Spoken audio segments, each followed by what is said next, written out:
श्रद्धेय स्वामी जी और इस देश के लिए गर्व और गौरव की धरती एयरफोर्स स्टेशन तेजपुर के इस प्रांगण में सभी उपस्थित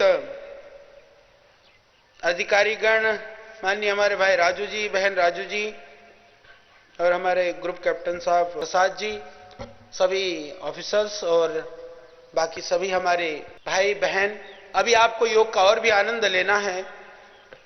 श्रद्धेय स्वामी जी जिस तरह से योग का प्रशिक्षण नहीं देते हैं अपितु योग में स्वयं स्थित रहते हैं, ऐसे योगी से प्रत्यक्ष आपको योग सीखने का मौका मिला। ये प्रभु की कृपा और आप सबके बड़ा यह गौरव का क्षण है और साथ साथ में आज आपके दर्शन लाभ का हमको मौका मिला। हमें गर्व है आप सदृश मां भारती के यशस्वी पुत्र और पुत्रियों पर राष्ट्र सेवा के लिए भगवान ने आपको निमित्त बनाया और उस निमित्त की वजह से, उस कारण से आज इस देश का गौरव, इस देश की प्रतिष्ठा, जहां दुनिया में हमारे एयर फोर्सेस की वजह से, हमारी मिलिट्री की वजह से, उनकी कर्मठता की वजह से जाना जाता है, वहीं उस गौरव को बढ़ाने का कार्य श्रद्धेय स्वामी जी ने निरंतर किया है। योग के साथ में चाहे मिलिट्री की बात हो, पैरामिलिट्री की हो, एयर फोर्सेस की हो, जितने भी हमारी सुरक्षा से जुड़ी हुई जो सुरक्षा तंत्र की बात है, हमेशा स्वामी जी ने उनके प्रति गर्व और गौरव का भाव जागृत हो, इसके लिए सततः प्रयास किया है। इसलिए कहीं पर भी किसी भी सुरक्षा सिस्टम से जुड़ा हुआ कोई भी जवान कहीं भी दिखाई देता है तो श्रद्धेय स्वामी जी को देख करके ऐसा लगता है कि यह हमारा आदर्श है, यह हमारे लिए एक तरह से ब्रांड एम्बेसडर है। उस रूप में सब लोग देखते रहे। आज माननीय प्रधानमंत्री जी के प्रेरणा से, उनके ऊर्जा से, उनकी भावना से पूरे देश के अंदर एक वातावरण बना है और मुझे लगता है कि उस वातावरण का लाभ आपके अंदर जो शक्ति है, ऊर्जा है, वो कई गुनी होकर के बढ़ी है। उसके लिए बहुत मैं आपको अभिनंदन करता हूं। इसी ऊर्जा और उत्साह के साथ में हम मां भारती की रक्षा के लिए पूरी जागरूकता के साथ पूरी तरह से लगे। मां भारती की जो चिंता है वह तो आप करते ही हैं। हमने सोचा कि हम भी कुछ आपकी चिंता, क्योंकि आपका स्वास्थ्य ठीक रहेगा, आपका शरीर ठीक रहेगा, आप स्वस्थ होंगे तो ही आप देश की रक्षा अच्छी तरह से कर पाएंगे। श्रद्धेय स्वामी जी की योग की कक्षा चलेगी। श्रद्धेय स्वामी जी ने कहा कि कुछ आयुर्वेद के नुस्खे थोड़े से मैं बता देना चाहता हूं आपको, जिससे कि आपको जीवन भर काम आए। सबसे पहले हम सुबह से शुरू हो जाते हैं। सुबह उठ करके कम से कम यह नियम आप बना लें कंपलसरी। सुबह उठ करके कितने भाई हैं जो पानी पीते हैं उठते ही? हाथ जरा सा उठा लेंगे तो ये तो पहले से 100% योगी हैं। बहुत अच्छी बात है, देखना चाहता था। क्योंकि प्रातः काल उठ करके, ऐसे सर्दी का मौसम अब प्रारंभ होने वाला है। सामने देखो हिमालय मुझे बढ़िया सुंदर दिख रहा है, बर्फीला हिमालय पूरा एकदम। तो सुबह उठ करके जैसे अभी मौसम परिवर्तन हो रहा है तो आप 1-2 गिलास पानी, यानी कि लगभग एक व्यक्ति का सामर्थ्य 250 ml से 1 लीटर तक लगभग पानी, जितना आपको अनुकूल हो उतना गुनगुना पानी, या जैसे थोड़ा कफ हो तो थोड़ा तेज गर्म पानी आप नियमित रूप से पिए। इसी तरह से गर्मी का मौसम हो तो आप नॉर्मल पानी पी सकते हैं। इतना मात्र करने से जो कफ की प्रॉब्लम है, जो इंडाइजेशन की प्रॉब्लम है, उसमें पित्त की है, एसिडिटी की है, गैस्ट्रिक ट्रबल है, उसमें यह अत्यंत लाभकारी होता है। सुबह उठ करके नियमित रूप से पानी पी करके तब आप शौच आदि क्रिया में जाएं। इसी तरह से सुबह उठ करके यदि आप प्रतिदिन जैसे आंवला है, एलोवेरा है, उसका जूस पीते हैं तो आप बहुत सारी बीमारियों से, क्योंकि अच्छा यह है कि हम रोगी ना हो, इसके लिए थोड़ा सा प्रयास किया जाए, आप ठीक रह सकते हैं। और जिनको थोड़ा कफ आदि हो, सुबह असम टी तो बहुत फेमस ही है, खाली पेट चाय पीने से कई बार एसिडिटी और इंडाइजेशन की शिकायत होती है, परंतु चाय का इतना दोष नहीं है जितना हमारे उसकी बनाने की प्रक्रिया में दोष है। इसको आप समझिए, क्योंकि अंग्रेज लोग हमको बहुत कुछ सिखा गए, उसमें से एक काम था वो चाय पीना भी सिखा करके गए। तो उस सिखाई हुई चीज को वो सिखा करके तो गए, सही ढंग से हम सीख गए उल्टा। ये बड़ी प्रॉब्लम हो गई। आप देखते होंगे, हालांकि आजकल देश में भी थोड़ा सा ये परंपरा शुरू हो गई, क्योंकि नहीं तो हमारी भारतीय परंपरा है, हम लोग हर चीज में दूध, घी, दही, जो चीज जहां डाला जा सकता है मिला मुलू करके बना करके पीते हैं। हमको लगता है तब ये स्वादिष्ट और ताकतवर बनेगा, क्योंकि हमने ताकत हमेशा दूध, घी, दही में ढूंढा है। तो चाय में दूध मिला देने से वो ताकतवर नहीं बन जाता है, उसकी जो ताकत और ऊर्जा वो भी बिगड़ जाती है। तो इसके लिए जैसे चाय पत्ती को उबाल करके उसको ढक करके रखिए, बाद में आप उसमें मीठा मिलाना है, दूध भी मिलाना चाहे बाद में, क्योंकि जो चीनी को हम पकाते हैं चाय में डाल करके हम दूध को उबालते हैं, उससे जो चाय बनती है वो कभी भी लाभकारी नहीं होती है। तो चाय को उबाल करके आप पीते हैं तो काढ़े का काम करेगा। उसमें आप जैसे सर्दी का मौसम है, थोड़ी सी तुलसी की पत्ती डाल दीजिए, अदरक को डाल दीजिए, फिर वो नहीं पूरा मसालेदार, फिर इलायची भी डाल रहे हैं, दालचीनी भी डाल रहे हैं, लौंग भी डाल रहे हैं, बहुत कुछ नहीं डालने की जरूरत है।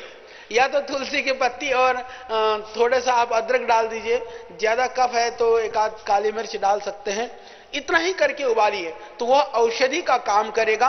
सुबह ग्रीन टी जैसे आप ले सकते हैं तो वह लाभ करेगा, परंतु आप कदापि उसमें चीनी को उबाल करके बिल्कुल खटका करके उसके ऊपर जो है डाल देते हैं, वो ठीक नहीं है। तो इस तरह से यदि आप पिएंगे तो वह चाय जो पूरे देश के अंदर कई रोगों के लिए कारण है, वह औषधि का रूप बनेगी। और ये चाय जो छोटे छोटे मैंने देखा किसान लोग यहाँ पर काम कर रहे हैं, उनका जीवन भी अच्छा होगा और चाय का जो शुद्ध स्वरूप है वो देश में पहुंचेगा। और इसके अतिरिक्त सुबह नाश्ता में भी यह प्रयास करें, क्योंकि आप लोगों का जो भी यहाँ पर भोजन बनता है तो सुबह नाश्ता आप यथेष्ट कर सकते हैं। यथेष्ट का अर्थ यह है कि जितनी आपको भूख हो उतना ले सकते हैं, तो वह आप सुबह नाश्ता ले लें तो दोपहर को भी पर्याप्त जो आपका सामर्थ्य के अनुसार भोजन लिया जा सकता है। परंतु दो तीन चीज ध्यान रखें, चाहे सुबह की नाश्ते की बात हो, सुबह नाश्ता के समय तो लगभग लोग पानी कम पीते हैं, परंतु देखा गया दिन में जब भोजन करते हैं तो भोजन के साथ आप बहुत सारा पानी पी जाते हैं। दिन में पानी बहुत पीना चाहिए, जितना आपकी रुचि हो, अरुचि हो तो भी 3-4 लीटर पानी पी लेना चाहिए। परंतु खाना खाने से तुरंत बाद या खाना खाते समय आप प्रयास करिए पानी कम पिएं, क्योंकि पानी पीने से जो हमारे शरीर के अंदर जो डाइजेस्टिव जो वो फायर होता है, जो अग्नि होती है, पाचक अग्नि, वह अग्नि जो है वो मंद पड़ जाती है। तो वह उस अग्नि को पाचन के लिए जो ताकत चाहिए वह जो है वो तब मिल सकती है जब आप उसके साथ में कम पानी पिएंगे। दूसरा, प्रयास करिए कि दांतों का काम आंतों को ना करना पड़े। सामान्य सी बात है कि यदि आप खूब चबा करके खाते हैं, 5-10 मिनट फालतू समय लगेगा, चबा चबा करके आप खाएंगे तो आप देखेंगे कि आपका डाइजेशन भी ठीक हो जाएगा, एसिडिटी भी कम बनेगी और इससे बहुत सारी तरह की बीमारियों से आप बच सकेंगे। तो भोजन को चबा चबा करके खाएं। इसी तरह से रात्रि के लिए भी रात को हल्का खाना लें, जितनी आपकी भूख हो उस भूख से आप थोड़ा सा कम ले लें। इतनी सी दिनचर्या का पालन करें। सुबह के लिए जैसे आज आप लोगों के लिए सौभाग्य की बात है, बड़े बड़े लोगों ने बहकाया कि तुम नीम प्रयोग करते हो, तुम चारकोल प्रयोग करते हो, नमक प्रयोग करते हो, ये हार्मफुल है, दांतों के लिए नुकसानदायक है। ये अलग बात है कि आज वही लोग कह रहे हैं कि इसका प्रयोग करो, तुम्हारे टूथपेस्ट में नीम है, बबूल है, तो लौट करके वहीं आ गए हैं। तो इसलिए अपनी संस्कृति के प्रति गर्व करना सीखिए। कोई बहकाए तो बहकने की जरूरत नहीं है, क्योंकि ऋषियों ने, महर्षियों ने जो हमको सिखाया है, जो बताया है, वो दुनिया में अद्भुत है। आज सुबह पानी पीने को लेकर के दुनिया में रिसर्चेस हो रहे हैं। तो हमारे यहाँ तो उषा पान कहा गया, उसको प्रातः काल को अमृत पान कहा गया, वो पहले से ही वर्णन था। तो आज पतंजलि के भी बहुत सारे अच्छे प्रोडक्ट्स हैं, तो वह आप सुबह उठ करके टूथपेस्ट आदि के रूप में, आज जिसने भी किया, दंत कांति ने पूरी एक देश के अंदर क्रांति मचा रखी है, तो उसका भी आप उस तरह से प्रयोग कर सकते हैं। तो सही पदार्थों का प्रयोग करें। और आप देश के लिए मरते हैं, देश के लिए जीते हैं, तो देश की संस्कृति को, देश के गौरव और परंपरा के लिए उन विदेशी शक्तियों को ताकत देने वाले काम से भी जितना हो सके हमको बचना चाहिए। जहां टेक्नोलॉजी की बात है, दुनिया की बढ़िया से बढ़िया टेक्नोलॉजी हमारे देश में आनी चाहिए। हम उस टेक्नोलॉजी के विरोधी नहीं है, स्वदेशी के नाम पर यह नहीं कि हम बहुत मॉडर्न जो चीजों से हम बचे, परंतु जीरो टेक्नोलॉजी के ऊपर दैनंदिन जीवन के लिए जितने भी चीजों से बच सकते हैं हमको बचना चाहिए। अपने देश की परंपराओं के प्रति गर्व और गौरव करते हुए इस योग की विधा को कौन जानता था? आज से 10-15 साल पहले तक कोई थोड़े बहुत लोग थे तो कहीं कहीं करते थे। किसी ने सोचा नहीं था कि इसका असर इतना व्यापक होगा और पूरी दुनिया आज योग के नाम पर योग की गहराइयों से रूबरू हो रही है और जुड़ रही है। तो आज इस योग दीक्षा में आप सब दीक्षित होकर के, हालांकि कई भाई बहन आप पहले भी योग करते होंगे, अभी और नियमित रूप से निरंतर रूप से लगिए, क्योंकि योग नाम उसका है। महर्षि पतंजलि कहते हैं सतु दीर्घ काल निरंतरिया सेवी तो दृढ़ भूमि, कि इसको निरंतरता पूर्ण ढंग से, जैसे हमको प्रतिदिन आहार चाहिए, हमको प्रतिदिन कुछ खाने से पीने से शरीर चलता है, इसी तरह से प्रतिदिन यदि आप थोड़ा सा भी समय योग का अनुष्ठान करते हैं, योगासन प्राणायाम करते हैं, तो बहुत सारी बीमारियों से बच सकते हैं। क्योंकि बीमारी होने के बाद में हॉस्पिटल एक हमारी मजबूरी है और हम बीमार ही ना हो, ये एक बड़ी बात है। इसीलिए ऋषि कहते हैं न तस्य रोगो न जरा न मृत्यु प्राप्तस्य योगाग्निवयम शरीरम, कि यदि आप योग का अनुष्ठान करेंगे रोग से, बुराइयों से, विकारों से बच सकते हैं। तो जैसे अंग्रेज चाय पीनी सिखा गए थे, वैसे एक काम और सिखा गए, हमारे फोर्सेस के अंदर पीने पिलाने की आदत बहुत ज्यादा है, तो एलोवेरा और आंवला जूस पियो, दूसरा सोमरस थोड़ा सा कम पान करो, उससे ठीक रहेगा। और कई भाई तो कहते हैं, बोला जी हमको तो उसमें मिलता है डिस्काउंट पे, आपको बाद में भी ना बड़ा छूट पे मिलता है, तो छूट में मिली हुई हर चीज अच्छी नहीं हुआ करती है, थोड़ा सा उससे बच करके रहिए। और अब तो इतने खुश होते हैं, बहुत सारे फोर्सेस के या मिलिट्री के रिटायर्ड ऑफिसर्स आते हैं, वो कहते हैं अब तो बढ़िया हो गया। बोले क्या? बोला पीने का काम भी चलता है और बाबा ने एलोवेरा और आंवला जूस ऐसा दे दिया है, बोले बैलेंस बना रहता है। और बैलेंस नहीं बनाना है, हमको लाभ लेना है, तो लाभ वाला काम ज्यादा करिए, बैलेंस वाला कम करिए। बहुत शुभकामनाएं, बहुत बहुत धन्यवाद, आपको बहुत प्रणाम, बहुत वंदन हो।